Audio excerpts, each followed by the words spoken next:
G.R.. सरकारने काढलाय आणि टीका तिसऱ्यावरच। बारामतीचा मोर्चा हा ओबीसी बचाव होता की भाजपा बचाव होता? मुख्यमंत्री बचाव होता का? केवळ सामाजिक तेढ निर्माण करण्यासाठी जर मोर्चे काढण्यात येत असतील तर हे गंभीर आहे। मुख्यमंत्र्याला शिवी दिली याचा जर राग येऊन मोर्चा निघत असेल आणि त्यात ओबीसी आरक्षण वाचवण्याची कसलीही भूमिका नसेल,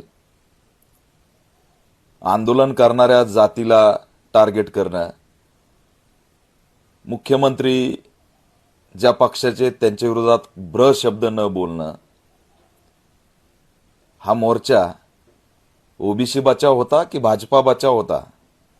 याचं उत्तर लक्ष्मण हाके यांनी दिलं पाहिजे। जी.आर. जर सरकारने काढला आणि तुमचं म्हणणं जर आहे की या जी.आर. मुळे ओबीसी आरक्षण संपत आहे, तर मग आपल्या भाषणामध्ये विरोध कुणाचा असायला पाहिजे? तुम्ही विरोध कुणाचा करायला निघालाय? जातीचा? त्या ठिकाणी आंदोलन करणाऱ्याचा? सरकार म्हणून मुख्यमंत्र्यावर मात्र मी बोलणार नाही, कारण मुख्यमंत्र्यांना आईवर शिवी दिली त्याचा राग म्हणून हा मोर्चा काढतायत।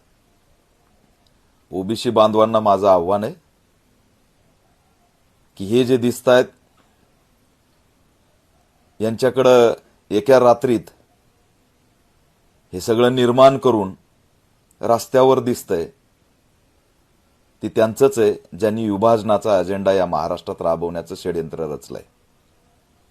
आव्हान एवढंच करतोय लक्ष्मण हाके आणि सगळ्यांना की आरएसएसच्या नादी लागून ओबीसीचं वाटुळं झालेलं आहे।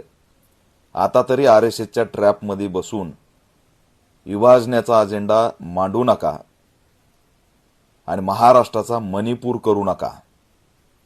आपल्याला हे कुणी करायला लावलंय हे सगळ्या महाराष्ट्राला कळतंय।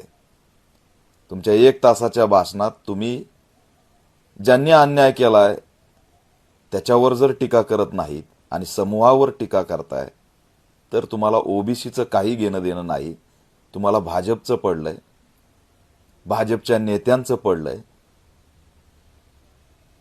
आणि रस्त्यावर उतरून जर तुम्ही व्यवस्थेच्या विरोधात बोलत नसाल, जातींच्या विरोधात बोलत असाल, तर हे सगळे अदृश्य कुणाचे मित्र आहेत हे महाराष्ट्राला कळतं, ओबीसींना कळतं। ओबीसी हा खंबीर आहे, इथला एससी एसटी खंबीर आहे, तो कुणाच्या हातचं भावलं होणार नाही। अपेक्षा करतो की आरएसएस पासून ओबीसीला वाचवा।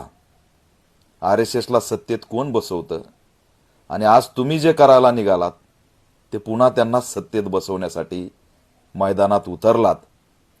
गर्दी भाजपाची होती की ओबीसीची होती हे असणारं सगळ्याला माहीत आहे।